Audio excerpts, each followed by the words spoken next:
ओम नमः भगवते वासुदेवाय।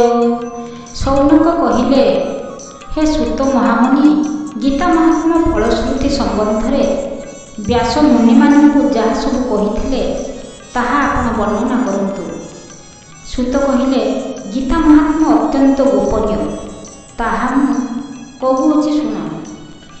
श्रीकृष्ण अर्जुन को जहाँ कही व्यास याज्ञवल्क्य और जनक इत्यादि ऋषि मानू ताहा कही। व्यासों कथित फलश्रुति जे किछि मात्र शुणे बा कीर्तन करे से मोक्ष लाभ करिथाए। समस्त उपनिषदर सार मर्म कृष्ण अर्जुन को बुझाई कही। श्रीकृष्ण अर्जुनर सारथी होई संसार मंगल सकाशे तांकु से समस्त कथा बुझाई।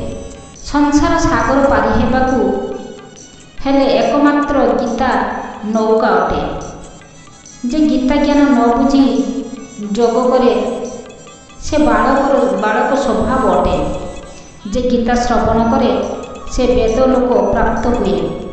सगुण हो बा निर्गुण भाव में गीता को गीतार भक्ति तत्व श्रीकृष्ण बुझाई।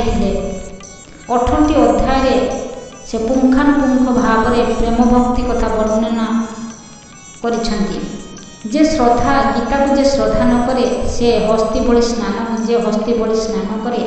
जे गीता पाठ न करे से मनुष्य जन्म पाई नानादि पापकर्म रे माते। जे गीता विषय जाने नहीं तार मनुष्य जन्म वृथा अटे। जे गीता संबंध में किछि जाने नहीं तार प्रचुर संपत्ति थिले मध्य ताहा से संपत्ति को धी। जे गीता मर्म न जानी पूजा आदि कर्म करे तार मान महत्व को मध्य धिक अटे। जे गीता शास्त्र न जाने तार व्रत तप आदि निष्फल अटे। जे गीता पाठ न करे से नीच गति लाभ करे। जो लोग गीता अध्ययन न करी गीता भाव न जाने ताहार वेद आदि पाठ निष्फल अटे। सर्वशास्त्र में सार गीता विष्णु पूजा आदि हरिवास पाठ करिले तार शत्रु भय आदि दूर होता है। देव मंदिर रे शालग्राम ठारे शिवालय रे तीर्थ रे गीता पाठ कले सौभाग्य प्राप्ति होता है। यज्ञ तीर्थ दान अपेक्षा गीता पाठ में कृष्ण अधिक संतोष होइथांती। जो व्यक्ति भक्ति भाव में गीता पाठ करे से वेद शास्त्रादि फल लाभ करिथाए। जे सिद्ध पीठरे सभारे यज्ञ विष्णु भक्त आगरे गीता पाठ करे ताको वर्णना करे से सिद्धि लाभ करिथाए। जे प्रतिदिन गीता पाठ करे बा श्रवण करे से अश्वमेधादि यज्ञ फल प्राप्ति पाई थाए।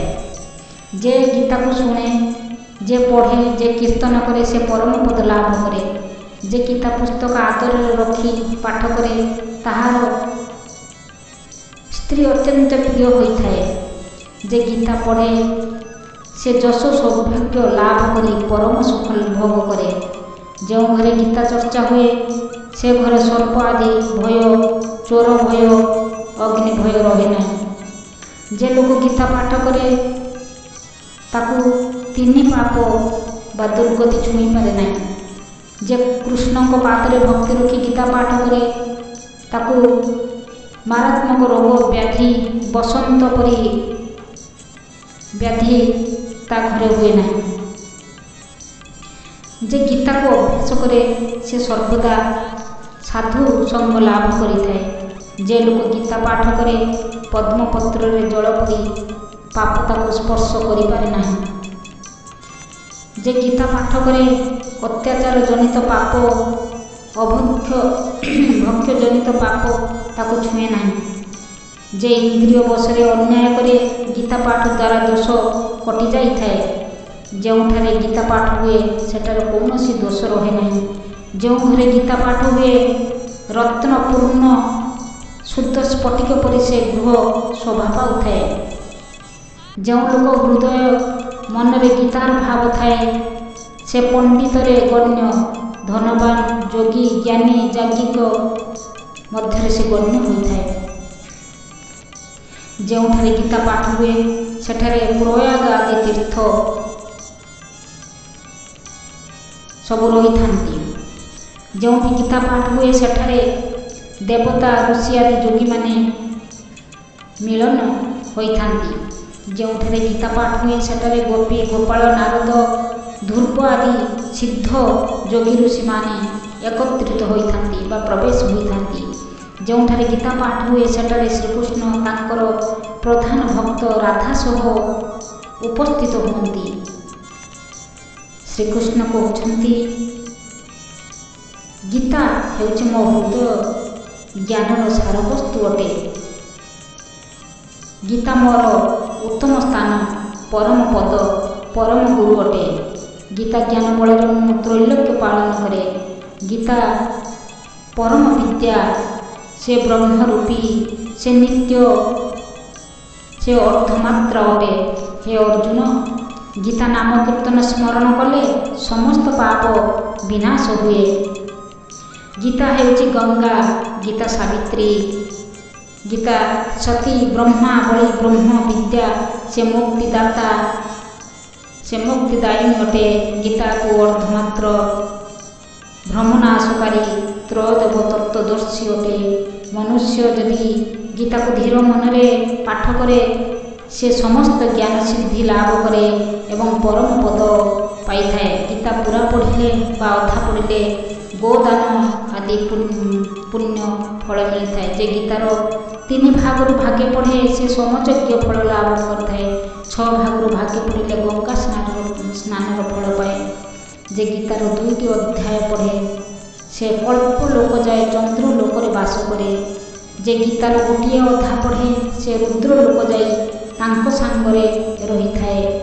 ଯେ ଅଧ୍ୟାୟର ଅଧେ ପଢ଼େ ସେ ମନନ୍ତରେ ଯାଏ ରବି ଲୋକରେ ବାସ କରେ।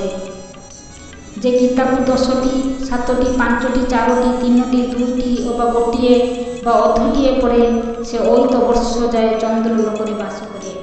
ଯେ ଗୀତାକୁ ଗୋଟିଏ ପାଦ ପଢ଼େ ସେ ପରମ ପଦ ପାଏ।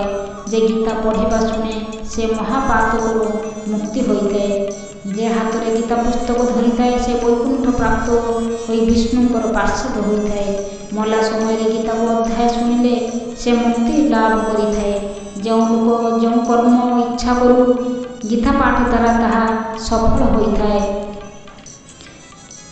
ଯିଏ ପିତୃଶ୍ରାଦ୍ଧ ଦିନ ଗୀତା ପାଠ କରେ ତାର ପିତୃଗଣ ତୃପ୍ତି ଲାଭ କରି ତାକୁ ତୃପ୍ତି ଲାଭ ହୋଇ ମୁକ୍ତି ପାଆନ୍ତି ଏବଂ ପୁତ୍ରକୁ ଆଶୀର୍ବାଦ ପ୍ରଦାନ କରନ୍ତି। ଯେ ଗୀତା ପୁସ୍ତକ ଦାନ କରେ ସେ ଧେନୁ ଦାନର ଫଳ ଲାଭ କରିଥାଏ। ଯେ ଗୀତା ପୁସ୍ତକ ସୁନାମଣ୍ଡିତ କରି ଦାନ କରେ ସେ ତାକୁ ପୁନର୍ଜନ୍ମ ହୁଏ ନାହିଁ। ଯେଉଁ ଲୋକ 100ଟି ଗୀତା ପୁସ୍ତକ ଦାନ କରେ ସେ ବ୍ରହ୍ମପୁରକୁ ଯାଇ ପୁନରାୟ ମର୍ତ୍ତ୍ୟକୁ ଆସେ ନାହିଁ। ଗୀତା ଦାନ ଫଳରେ ବିଷ୍ଣୁପୁରକୁ ଯାଇ ବିଷ୍ଣୁଙ୍କ ଗହଣରେ ରହେ। ଗୀତା ପୁସ୍ତକରୁ କିଛି ଶୁଣି ଯେ ଦାନ କରେ ତା ଉପରେ ଭଗବାନ ସନ୍ତୋଷ ହୋଇ ଅଭୀଷ୍ଟ ପୂରଣ କରନ୍ତି। ସଂସାରରେ ଦେହ ବହି ବ୍ରାହ୍ମଣ, କ୍ଷତ୍ରିୟ, ବୈଶ୍ୟ, ଶୂଦ୍ର ଆଦି ସମସ୍ତେ ଗୀତା ଅମୃତକୁ ପାନ ନ କରନ୍ତି। ସେମାନେ ହସ୍ତସ୍ଥିତ ଅମୃତ ଛାଡ଼ି କ୍ଲେଶ ଭୋଗ କରନ୍ତି, ସମସ୍ତ ଦୁଃଖ ଯନ୍ତ୍ରଣାରେ ଜର୍ଜରିତ ହୁଅନ୍ତି। ସଂସାରରେ ଦୁଃଖ ନାଶ ସକାଶେ ଗୀତା ପ୍ରଧାନ ଅଟେ। ଜନକାଦି ଋଷିମାନେ ଗୀତାକୁ ଆଶ୍ରୟ କରି ମହାପାପରୁ ମୁକ୍ତି ପାଇ ସିଦ୍ଧ ମଧ୍ୟରେ ବିବେଚିତ ହୋଇଥିଲେ। ଗୀତାର ବିଶେଷତ୍ୱ ଗୀତା ପାଠ ଦ୍ୱାରା ସମସ୍ତ ଜ୍ଞାନ ଜାତ ହୋଇ ବ୍ରହ୍ମପଦ ମିଳିଥାଏ। ଯେ ଲୋକ ଗର୍ବରେ ଗୀତା ନିନ୍ଦା କରେ ସେ ଘୋର ନରକ ଯନ୍ତ୍ରଣା ଭୋଗ କରେ। ଯେ ଅହଙ୍କାରରେ ଗୀତାର୍ଥକୁ ମାନେ ନାହିଁ ସେ କୁମ୍ଭୀପାକର କଳ୍ପ ଯାଏ ପଡ଼େ। ଗୀତାର ବଚନ ଯେ ଅମାନ୍ୟ କରେ ସେ ଶୋକର ଜୁନି ପାଇ ବହୁତ କାଳ ପର୍ଯ୍ୟନ୍ତ ଦୁଃଖ ଭୋଗ କରେ। ଯେ ଗୀତା ଚୋରି କରେ ତାର ଗୀତା ପାଠ ବୃଥା ହୁଏ। ଯେ ଗୀତାର୍ଥ ନ ଶୁଣି ପରମାର୍ଥରେ ଗର୍ବ କରେ ସେ ପାଗଳଙ୍କ ଭଳି କୌଣସି ଫଳ ପାଏ ନାହିଁ। ଗୀତା ଶୁଣି ସ୍ୱର୍ଣ୍ଣ ଦାନ, ଭୋଜନ, ପଟ୍ଟବସ୍ତ୍ର ଦାନ ଦେଲେ ପରମାତ୍ମା ଶାନ୍ତି ହୁଅନ୍ତି, ପରମାତ୍ମା ପ୍ରସନ୍ନ ହୁଅନ୍ତି। ଯେ ଗୀତା କହେ ତାକୁ ବସ୍ତ୍ର ଆଦି ଦେଇ ସନ୍ତୁଷ୍ଟ କଲେ ଶ୍ରୀହରି ସନ୍ତୁଷ୍ଟ ହୁଅନ୍ତି। ଯେ ଗୀତା ପାଠ କରି ଗୀତା ମାହାତ୍ମ୍ୟ ପାଠ କରେ ନାହିଁ ପାଠ କରେ ସେ ସମସ୍ତ ପ୍ରକାର ଫଳ ପାଏ। ଯେ ଗୀତା ପାଠ କରି ଗୀତା ମହାତ୍ମ୍ୟ ପାଠ କରେ ନାହିଁ ତାର ସମସ୍ତ ପରିଶ୍ରମ ବୃଥା ହୋଇଥାଏ। ଯେ ମହାତ୍ମ୍ୟ ସହିତ ଗୀତା ପାଠ କରେ, ଯେ ମହାତ୍ମ୍ୟ ସହିତ ଗୀତା ଶୁଣେ, ଶ୍ରୋତା ଓ ବକ୍ତା ଉଭୟ ପରମ ଗତି ଲାଭ କରନ୍ତି, ବୈକୁଣ୍ଠପୁରରେ ବାସ କରନ୍ତି। ଯେ ଅର୍ଥ ସହିତ ଗୀତା ମହାତ୍ମ୍ୟ ଶୁଣେ ତାର ପୁଣ୍ୟ ଫଳ ଅସୀମ ଓ ସର୍ବଦା ସେ ସୁଖୀ ହୁଏ। ଓମ୍ ନମୋ ଭଗବତେ ବାସୁଦେବାୟ। ଓମ୍ ନମୋ ଭଗବତେ ବାସୁଦେବାୟ।